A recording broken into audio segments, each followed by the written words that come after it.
Prime Minister Lee Hsien Loong said he hopes for robust but constructive debate when Parliament sits on October 10th.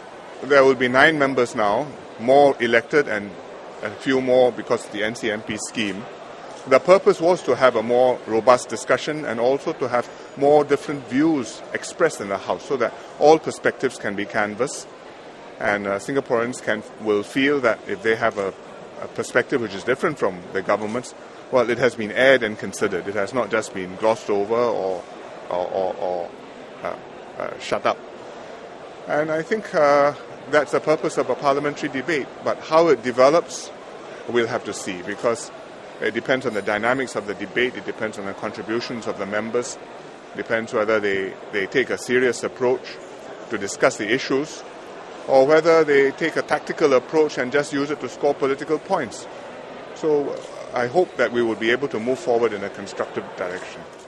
Prime Minister Lee also spoke on the need for the People's Action Party to reinvent itself, elaborating on his comments published in the PAP magazine Petir and reported in the Straits Times on Friday.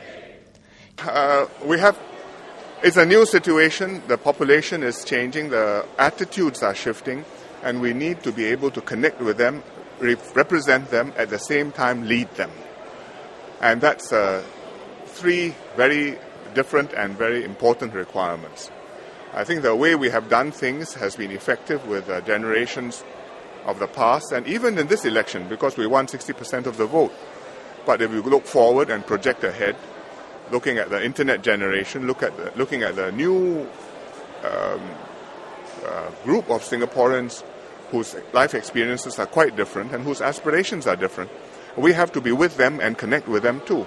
And that means you need to be skillful, not just on the internet, as I said, but you have to be thinking on the same wavelength. So not just the same website, but to be able to engage, to know what is on their minds, to bring them in and to draw out their talents and their energies in order to work for the common good, work together and work with us.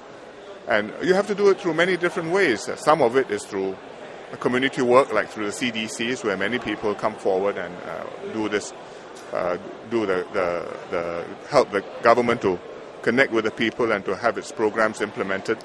Prime Minister Lee was the guest of honour at the Central Singapore District Council appointment ceremony on Saturday. At the ceremony, Central Singapore District's Mayor Sam Tan announced a slew of measures to help residents cope with rising living costs and the fallout from a possible recession. Learning from the last recession, where we received an average increase of 40% in the residents seeking help, so our CDC have built up capacity to respond in various ways. So in the pipeline are initiatives like SMS job referrals and mobile recruitment events that will multiply our outreach to residents who are seeking employment should a sudden economic downturn take place.